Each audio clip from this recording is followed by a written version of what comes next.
अखिल भारत हिंदू महासभा के पूर्व वरिष्ठ पदाधिकारियों के द्वारा मंगलवार को पूर्व राष्ट्रीय उपाध्यक्ष सतीश अग्रवाल के विश्वास नगर आवास पर एक महत्वपूर्ण बैठक का आयोजन किया गया। बैठक की अध्यक्षता पूर्व राष्ट्रीय उपाध्यक्ष रमेश चंद्र मिश्र द्वारा की गई, जिसमें सतीश चंद्र मदान और सतीश अग्रवाल समेत मदन सिंह एवं बाबा नंद किशोर भी शामिल हुए।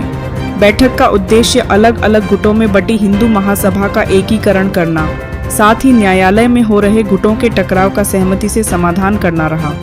बैठक में लिए गए निर्णय से बनी आम सहमति द्वारा लिए गए निर्णय में एक समिति बनाने का प्रस्ताव लिया गया, जो अलग अलग गुटों को एक सूत्र में जोड़कर एक कार्य समिति का निर्माण कर चुनाव प्रक्रिया को फिर से शुरू करवाएगी। इसके साथ सतीश अग्रवाल द्वारा भगवान कल की अवतार के लिए ग्रंथों में दर्ज संभल को तीर्थ नगरी घोषित करवाने के साथ वक्फ बोर्ड को ही निरस्त किए जाने को लेकर किए जा रहे न्यायिक प्रयासों पर गहन चर्चा कर इन सभी कार्यों का कार्यभार पूर्व राष्ट्रीय उपाध्यक्ष सतीश अग्रवाल को सौंपा गया है।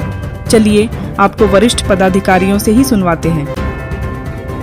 आज बड़े मैं कहूँगा आज का दिन बड़ा सौभाग्य का दिन रहा कि हमारे वरिष्ठतम हिंदू महासभा के पदाधिकारीगण विश्वास नगर के अंदर एकत्रित हुए और वहाँ उन्होंने अपने दिल खोल करके हिंदू महासभा के उत्थान, हिंदू महासभा की तरक्की और हिंदू महासभा के अंदर आपस में हो रहे तनाव और झगड़े के एकीकरण के लिए अपने अपने सुझाव दिए।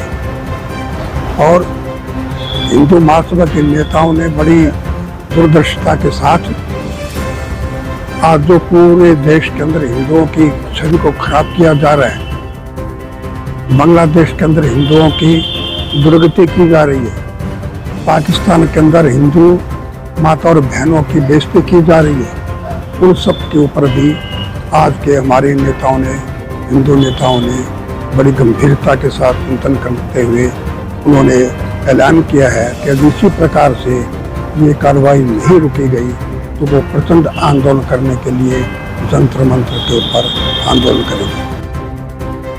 महासभा अपने जन्म के समय से एक सैद्धांतिक व्यवस्था है। ये देश हिंदुओं का है और इस पर राज्य करने का अधिकार भी केवल हिंदुओं का है। देश के मुसलमानों ने कहा कि वे हिंदुओं के साथ नहीं रहना चाहते। विवशता में तत्कालीन राजनीतिज्ञों ने इसे स्वीकार किया और स्वीकार करके घोषित किया कि ये स्थान मुसलमानों का है और ये स्थान हिंदुओं का है। मुसलमानों के स्थान का नाम पाकिस्तान रखा गया और पूर्व से चला आ रहा हिंदुस्तान हिंदुओं के लिए रखा गया। ऐसी विषम परिस्थिति में देश के कुटिल राजनीतिज्ञों ने डॉक्टर भीमराव अंबेडकर के कहने को भी नहीं माना, वीर सावरकर के कहने को भी नहीं माना कि एक भी हिंदू पाकिस्तान में शेष नहीं रहना चाहिए और एक भी मुसलमान भारतवर्ष में नहीं शेष रहना चाहिए। इस भूल के परिणाम से आज तक देश कांप रहा है, हर समय संकट उसके सामने है। वो हिंदू अपने वर्चस्व को कैसे बचाए, क्यों बचाए, किस तरीके से बचाए, लेकिन बाहरी देश की राजनीति इसने इस दर्दनाक विषय पर भी कोई टिप्पणी करने से अपने आप को बचाए रखा। आज की भारतीय जनता पार्टी जो अपने आप को हिंदुओं के नेतृत्व की उत्तरदायी मानती, वे भी इस देश को सेकुलर कहते हैं। वे सेकुलर राजनीति के अनुसार इस देश में काम कर रहे हैं। हम अखिल भारत हिंदू महासभा की ओर से मांग करते हैं कि इस राजनीतिक विद्वेष की समाप्ति तब तक नहीं हो सकती जब तक जिसका जो भाग है उसे नहीं मिलता। इस दृष्टि से जितने भी वे लोग हैं जो हमारे साथ रह रहे हैं या रहना चाहते हैं, उन्हें हमारी विचारधारा को स्वीकार करना होगा, अन्यथा वे जिधर जाना चाहें उधर जा सकते हैं। इन विषम परिस्थितियों में हमारा गंभीर विचार ये है, यदि ऐसा न किया तो एक और विभीषिका हमारे सामने खड़ी होगी जिसे सहन करने की क्षमता देश के पास नहीं है। विचारवान लोगों का कर्तव्य है कि वे इस धर्म संगत कार्य को जितनी शीघ्रता से पूरा करा सकते हैं उतनी शीघ्रता से पूरा करें, ताकि सच सच के साथ रहे, झूठ के साथ सच ना रहे। जैसा कि अभी हमारे वरिष्ठ हिंदू महासभा के नेता श्री सत्यदेव प्रधान जी ने एक वक्तव्य दिया है, मैं उसके समर्थन में इसी कड़ी में ये और कहना चाहूँगा कि एक समय जब उन्होंने देश का विभाजन इस आधार पे कराया मुस्लिमों ने कि हम आपके साथ नहीं रह सकते, और इस आधार पे देश का विभाजन हो गया। शेष भाग जो बचा वो हिंदुओं का हो गया। लेकिन आज मुसलमान पाकिस्तान से भी ज़्यादा भारत में रह रहे हैं, और अब देवबंद के मौलाना महमूद मदनी ने एक वक्तव्य दिया है और उन्होंने कहा है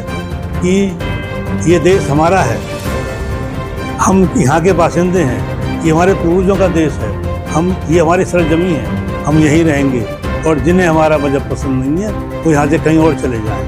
मैं पूछना चाहता हूँ इस भारत सरकार से और अब तक की सरकारों से कि जो हिंदुओं को ये भूभाग मिला है आखिर वो कहाँ जाएं? क्या इसका कोई जवाब मिलेगा मुझे? देखिए, इस समय जो देश की राजनीति है वो बिल्कुल सावरकर की नीति पे चल रही है। सावरकर की नीति का अर्थ है कि हिंदू महासभा की नीति। उनका नारा था राजनीति का हिंदूकरण और हिंदुओं का सैनिकीकरण। तो आज पूरी पॉलिटिक्स में हिंदू शब्द ज़्यादा प्रयोग में हो रहा है, यानी हिंदू हित की बात ज़्यादा उठने लगी है। हिंदू मंदिरों को खोज कर निकाला जा रहा है, और हिंदू के समर्थन में, मंदिरों के समर्थन में देश की राजनीति चल रही है। धर्म, संस्कृति और भारत की पहचान हिंदुत्व है। तो इतना बड़ा बदलाव तो जो आया वो हिंदू महासभा की विचारधारा है, जिसका सावरकर जी बार बार चर्चा करते रहे हैं, और इसी बात पर जोर देते हैं कि हिंदुओं का सैनिकीकरण हो। अब हिंदू को सैनिक बनना पड़ेगा, तभी भारत की रक्षा होगी। उसके अलावा और कोई ताकत और कोई दूसरा धर्म भारत के हित में कार्य नहीं करेगा जितना हिंदू सनातन धर्म करेगा। और हिंदुओं को सैनिकीकरण का एक ही अर्थ है कि एक एक व्यक्ति इस हिंदू राष्ट्र के लिए अपना तन मन धन से पूर्ण सहयोग के लिए तैयार हो, और भारत को पुनः अखंड करने के लिए संगठन को मजबूत करे। इस संगठन को जिसका उद्देश्य अखंड भारत हो और हिंदू राष्ट्र हो। स्पष्ट नीति ये है।